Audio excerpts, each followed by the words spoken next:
মেসিকে আব্বা বলা, নামাজে সেজদা দেয়া, লাভ লাভ লাভ লা, এগুলো আসলে আমার কাছে বিরক্ত লাগে। মেসি কখনো হাত দিয়ে গোল দেয় না, মেসির ব্যাপারটা আলাদা। একবার দুইবার যদি কারোর সাথে জিতে যায়, সেই সেমিফাইনাল বা কোয়ার্টার ফাইনালে, তার মানে এই না যে ফাইনালে আর্জেন্টিনার সাথে এসে মেসির সাথে মানে চাচ্চুর সাথে এসে বাতিজা জিতে যাবে। আবার জিততেও পারে, বলা যায় না, এটা হচ্ছে সব কিছু উপরওয়ালার হাতে। কিন্তু আমি চাই আর্জেন্টিনাই জিতে যাক। ও মাই গড, কি বলছেন আপনি? এটা শুনে আমার মনটা খারাপ হয়ে গেল। কখনোই নাটকীয়ভাবে জিতে নাই, কারণ খেলা অবশ্যই ভালোভাবে আপনারা যখন দেখবেন বুঝবেন এখানে কোনো নাটকীয়তা নেই। আর আমি জানি না, আমাদের বাংলাদেশে আমার ভালো লাগে একদিকে সব, আমাদের বাংলাদেশের মানুষ এত পরিমাণে আর্জেন্টিনার ফ্যান, ব্রাজিলের ফ্যান, এবং আমরা এত পরিমাণে আমাদের বিশ্বে আমাদেরকে চিনে। আমরা কোনো কিছুকে ভালোবাসলে এত সুন্দরভাবে ভালোবাসি যে আমাদেরকে বিশ্ববাসী চিনে ফেলে।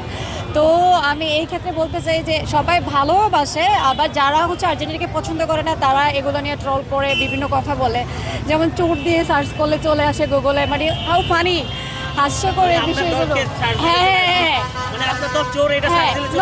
আমার দল চোর না, মানে চোট দিয়ে নাকি সার্চ দিলে চলে আসে। তো ফানি ফানি। তো আমি এটাই বলতে চাই যে আর্জেন্টিনা নাটকীয়ভাবে খেলা না, ঠিক আছে? আপনারা মনে করেন সেটা।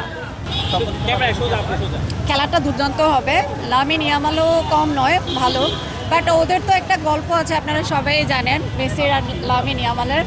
তো ওদের ওই গল্পটা আমার কাছে সবচেয়ে বেশি ইন্টারেস্টিং লাগে, যে ওকে যখন ওই শিশু অবস্থায় যখন ও মানে শাওয়ারের একটা ছিল পিকচার, তো ওখান থেকে এ পর্যন্ত মুখোমুখি হয়েছে, এটা তো খুবই ইন্টারেস্টিং ব্যাপার। অ্যান্ড দেন ওরা আজকে ফাইনালে মুখোমুখি হবে, এটা লেটস সি, দেখা যাক, তবে দুর্দান্ত একটা ম্যাচ হবে।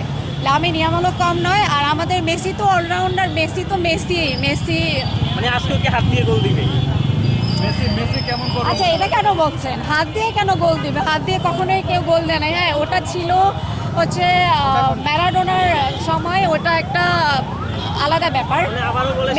মেসি কখনো হাত দিয়ে গোল দেয় না, মেসির ব্যাপারটা আলাদা, ঠিক আছে? দেখুন, মেসি কিন্তু খুব ভালো খেলে, এটা আপনারা সবাই জানেন। আর মেসি হাত দিয়ে গোল দিতে হবে কেন? মেসি যেইভাবে হচ্ছে মাঠে যখন ম্যান অফ দ্য ম্যাচ সে যখন খেলে, তখন সে গোল না দিলেও, অনেকে তো বলে যে মেসি যদি না থাকে কি হবে, মেসি গোল না দিলেও কিন্তু তার টিম ঠিকই তার টিমকে জিতায়। Argentina always will win, and আজকেও জিতবে। হেরে গেলে আমি কি করব? আমার খারাপ লাগবে। আমি ওরকম ফ্যান নয় যে আমি মানে আমার জীবন থেকে বেশি তো আমি কোনো কিছুকে ভালোবাসি না। আমি এমন না যে আমি মরে যাবো। পোল্টিবাস ফ্যান না, জীবন দিয়ে কখনো কোনো কিছুকে ভালোবাসা যায় না, জীবন সবার আগে। কারণ অনেকের আমি দেখেছি খুবই, মানে এগুলো খুব ভেরি স্যাড। খেলা একটা এন্টারটেনের ব্যাপার, খেলা আমাদের একটা ফিলিংস বলতে পারেন, একটা মজার একটা ব্যাপার, আনন্দ উল্লাসের ব্যাপার। এখানে হার জিত থাকবেই। যদি স্পেনও জিতে যায় আমার অবশ্যই শুভকামনা থাকবে, বাট আমি আর্জেন্টিনাকে পছন্দ করি, আমি আর্জেন্টিনার ফ্যান। তার মানে এই না যে খালি আর্জেন্টিনাই জিতবে, সব কিছু তো বললামই উপরওয়ালার হাতে, খেলা ঘুরে যেতে পারে। এখানে আসলে যার যার ব্যক্তিগত ব্যাপার, তবে আমি বলবো এটা করা ঠিক না। কারণ খেলার জন্য আমরা আমাদের সব কিছু করে, আমাদের আল্লাহর জন্য নামাজ পড়ে, মানুষের জন্য, আমাদের first of all my country, আমাদের দেশের মানুষ, ওদের জন্য সব কিছু করে দেন হচ্ছে আপনি খেলাটাকে এনজয় করেন। কিন্তু ওই খেলার জন্য এতটা কেঁদে কেঁদে মেসিকে আব্বা বলা, নামাজে সেজদা দেয়া, লাভ লাভ লাভ লা, এগুলো আসলে আমার কাছে বিরক্ত লাগে।